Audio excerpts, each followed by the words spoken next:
Vamos dar a palavra ao doutor Ricardo. Bom dia. Cumprimento a mesa na pessoa do presidente Luiz Salvador. Faço uma saudação especial ao grupo de pesquisa Trabalho, Constituição e Cidadania, na pessoa de minha querida amiga Gabriela Neves Delgado. E gostaria também de ressaltar o trabalho incansável de integrantes desse grupo, juntamente com os demais parceiros, citando a Renata, a Lara, Laís, Oyama, Melina, Raíssa, Luísa, Pedro, Alberto, Gabriel e João Gabriel, que tornaram possível este importante seminário. Gostaria de cumprimentar todos os professores e pesquisadores aqui presentes, os membros do Ministério Público, uma saudação especial para os meus colegas e amigos do Ministério Público do Trabalho, membros do Judiciário, da Advocacia, dirigentes sindicais, trabalhadoras e trabalhadores, afinal, somos todos nós.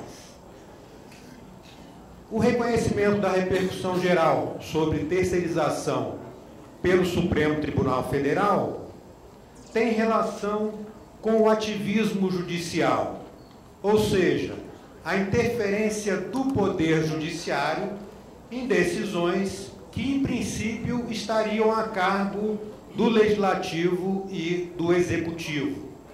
A Constituição brasileira, ela estabelece fins, estabelece direitos, em algumas situações encarrega o Legislativo e o Executivo de definirem os meios para alcançar esses fins. Num quadro de paralisia institucional, o Judiciário determina esses meios. A isso se denomina judicialização da política. Esse seria um sentido de judicialização da política. A Constituição impõe, inclusive, esse ativismo judicial.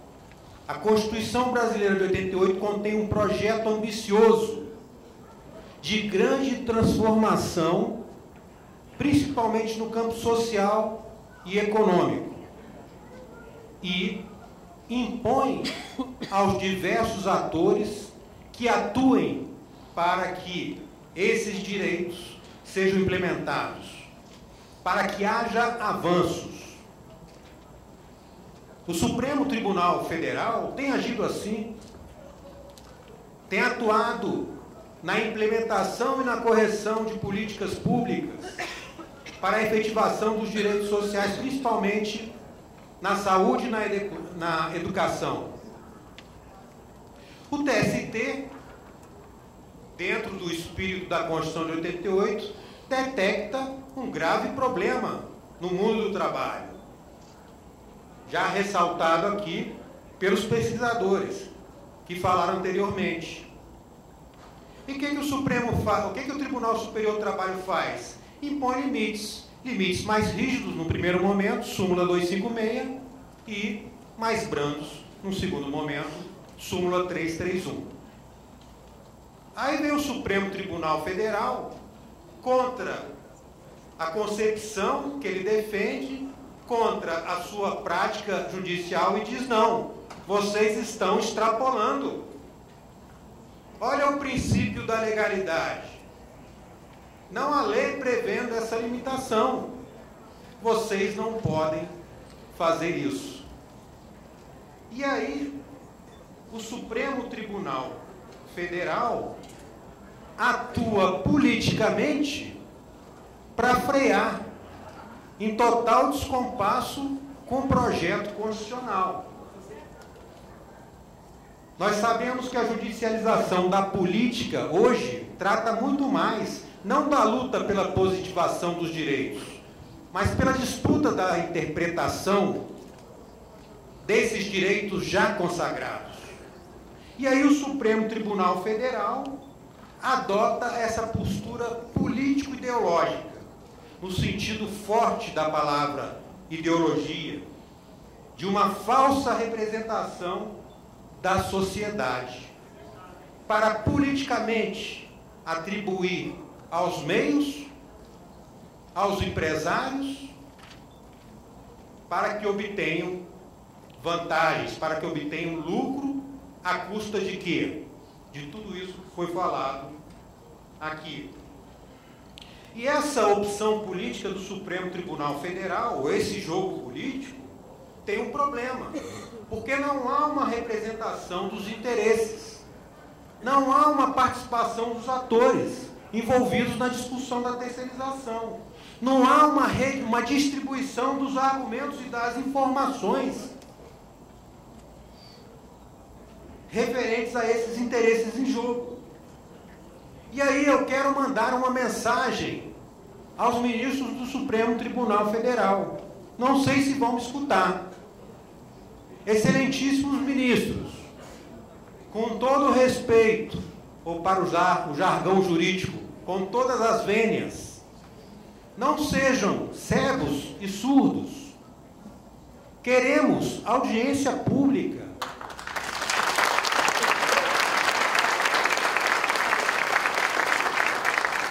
Será que a discussão sobre a terceirização é menos importante do que as biografias não autorizadas? Será que a vida, a saúde e a dignidade dos trabalhadores são menos importantes do que o marco regulatório da TV por assinatura? Será que os direitos sociais construídos num longo processo histórico são menos importantes do que a importação de pneus usados?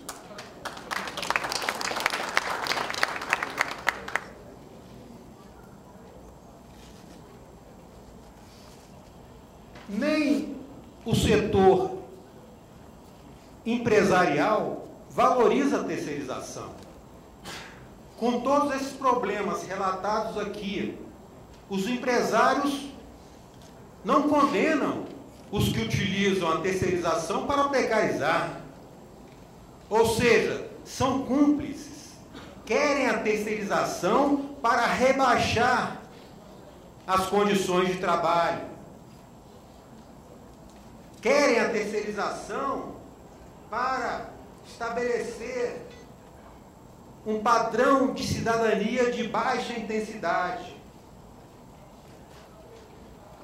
É mais ou menos como aquilo que diz Michael Sandel naquele livro, O que o dinheiro não compra. Corrupção não é só uma questão de pagamento indevido e de suborno. Corrupção é atribuir a um bem ou uma prática um valor muito inferior ao que ele vale.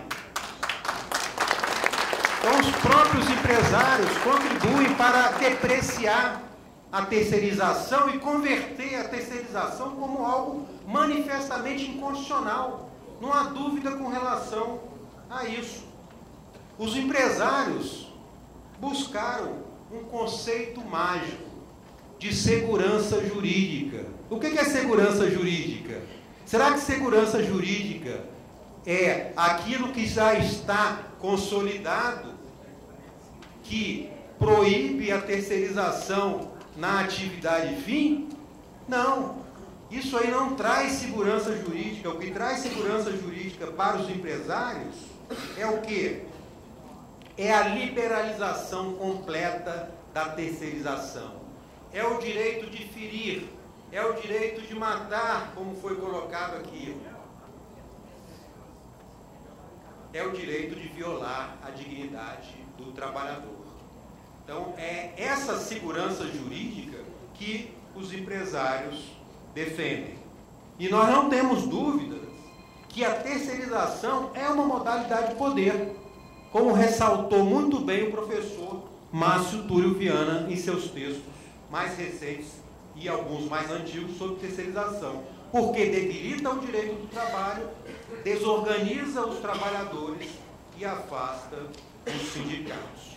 E aí, entrando agora no ponto da ação civil pública, a terceirização é um problema grave que afeta a vida de todos os trabalhadores e tende a piorar se o Supremo Tribunal Federal fechar os olhos para a sociedade. Então é importante atacar os efeitos nocivos da terceirização. E a ação civil pública é um instrumento importantíssimo para essa função. A ação civil pública é a maneira de levar a questão como um todo, e não fragmentada, não individualizada, ao conhecimento do Poder Judiciário. E o Poder Judiciário, como ator político que é, tem que ter uma receptividade para as ações coletivas. Não é possível aceitar que o Judiciário crie restrições para o ajuizamento de ações coletivas contra os graves problemas do mundo do trabalho. O TST vem avançando muito nessa questão, mas é preciso avançar mais. Não há por que questionar a legitimidade do Ministério Público e dos sindicatos. Tem uma decisão do ministro Nery da Silveira, no julgamento de uma ação civil pública no Supremo Tribunal Federal, por ocasião de reajuste abusivo de mensalidades escolares.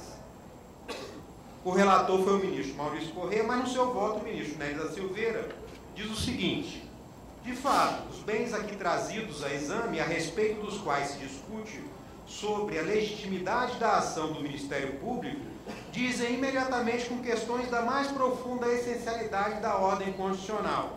O artigo 1º da Constituição, ao definir a República Federativa do Brasil, assenta que tem este Estado como fundamento a soberania, a cidadania, a dignidade da pessoa humana, os valores sociais do trabalho e da livre iniciativa e o pluralismo político.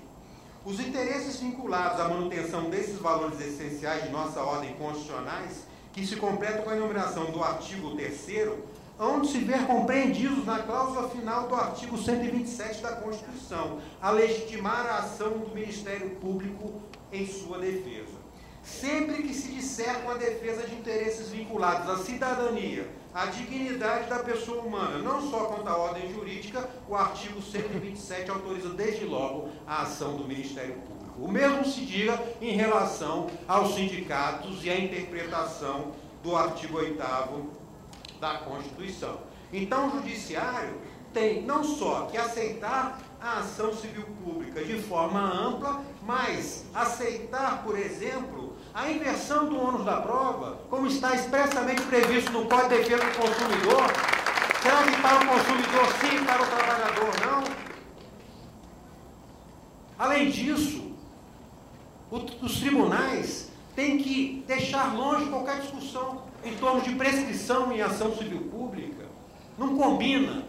Ação civil pública não tem nada a ver com prescrição. Prescrição diz respeito a um direito subjetivo que não é exigido num determinado período, e isso não pode se aplicar à vida, à saúde e à segurança dos trabalhadores vitimados pelos efeitos perversos da terceirização. Então, são vários pontos que nós temos que agir em parceria para romper com os obstáculos, principalmente dentro do Poder Judiciário, para, ainda que o Supremo Tribunal Federal dê provimento a esse recurso extraordinário, nós possamos atuar com muita força, como atores políticos, como parceiros, contra essa atuação do Supremo Tribunal Federal e, provavelmente, do Congresso Nacional, que, em seguida, retomará as discussões em torno do projeto de lei 4.330. E aí eu queria concluir